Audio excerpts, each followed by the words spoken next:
Hai, selamat datang di channelku, aku Vidya. Video hari ini adalah tentang Hansa dan Himu Makwana. Ini adalah kasus dari India dan dibanding ini kasus kriminal, ini lebih ke kasus kayak semacam ritual, hal-hal seperti itu.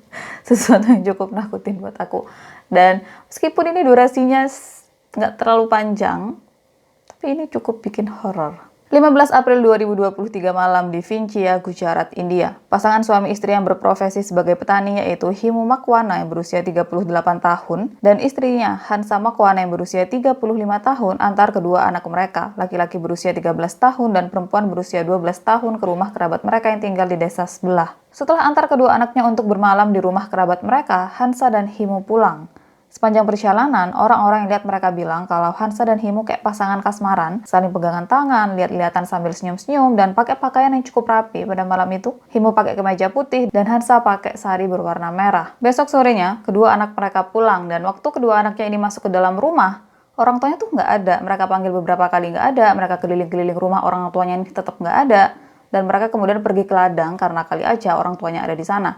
Tapi sama, orang tuanya juga nggak ada di sana. Disitulah si anak laki-laki kemudian bilang sama saudaranya, mungkin nggak sih kalau orang tua kita tuh ada di kuil. Jadi selama 1 tahun belakangan, orang tua mereka membangun kuil pribadi yang terbuat dari karung. Dan kalau sekilas dilihat dari luar, itu tuh hampir kayak gubuk atau tenda seadanya. Kemudian di dalam kuil mereka ada foto Dewa Siwa, terus ada sifling atau lingga. Tadi aku cari di Google, bahasa Indonesianya tuh lingga.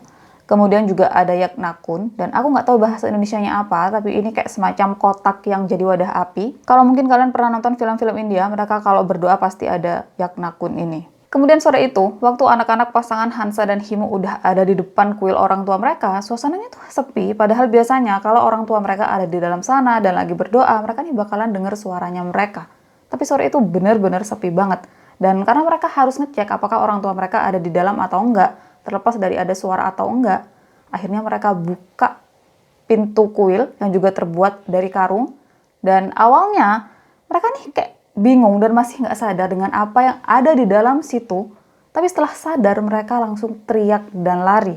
Jadi sebelum akhirnya sadar tentang apa yang ada di hadapan mereka, yang mereka lihat pada saat itu kuil cukup berantakan, kotor, dan kacau. Padahal, biasanya orang tua mereka benar-benar menjaga dan selalu membersihkan kuil tersebut. Kemudian selain keadaan yang kacau, hal selanjutnya yang mereka lihat adalah cairan berwarna pekat yang udah mengering. Terus di yaknakun, mereka lihat ada 2 daging gosong yang kayak seolah-olah itu daging emang dibakar di sana, tapi lupa untuk diangkat atau diambil. Dan waktu mereka ngelihat ke arah lain, disitulah mereka ngelihat tubuh kedua orang tua mereka yang ada di tanah dan tanpa kepala. Yang karena hal itulah mereka kemudian langsung lari dan teriak. Polisi datang, penyelidikan langsung dilakukan, dan saat itu disimpulkan kalau apa yang mereka lakukan adalah diri. Mereka dengan sengaja kepala mereka sendiri. Kemudian saat itu juga ada catatan terakhir, catatan diri dari mereka yang dicap pakai ibu jarinya mereka. Dan isi dari catatan tersebut, mereka bilang kalau keputusan mereka untuk diri adalah keputusan mereka sendiri, nggak didorong atau dihasut sama orang lain.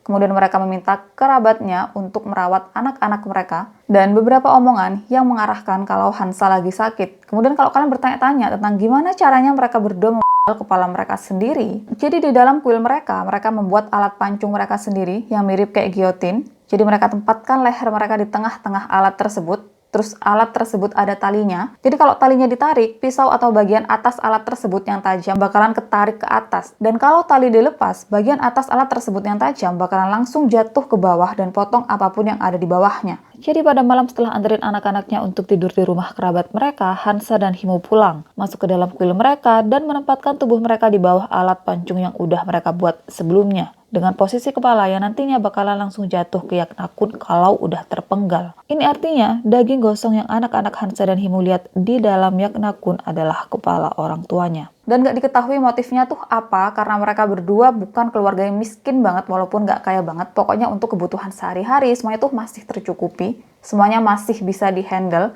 Jadi kalau alasannya karena ekonomi tuh gak mungkin. Dan satu-satunya hal yang semua orang pikirkan pada saat itu tentang apa yang mereka lakukan, kalau mungkin mereka udah melakukan ritual, entah untuk maksud dan tujuan apa. Jadi gini untuk videonya, pendek emang. Sebenarnya tuh ada informasi-informasi lain, cuma kan kayak misalkan waktu Hansa sama Himu pulang, mereka kemudian jalan di jalanan yang berlumpur, terus mereka menjaga supaya baju-baju mereka tuh nggak kotor. Masalahnya kan saksinya atau yang tahu apakah itu benar atau enggak kan Hansa sama Himu sendiri. Sementara mereka berdua udah meninggal, makanya kayak aku nggak masukin karena aku nggak tahu itu benar atau enggak. Karena yang tahu tentang apa yang terjadi selama mereka jalan dari rumah kerabatnya untuk pulang itu adalah mereka berdua sendiri dan mereka berdua udah nggak ada.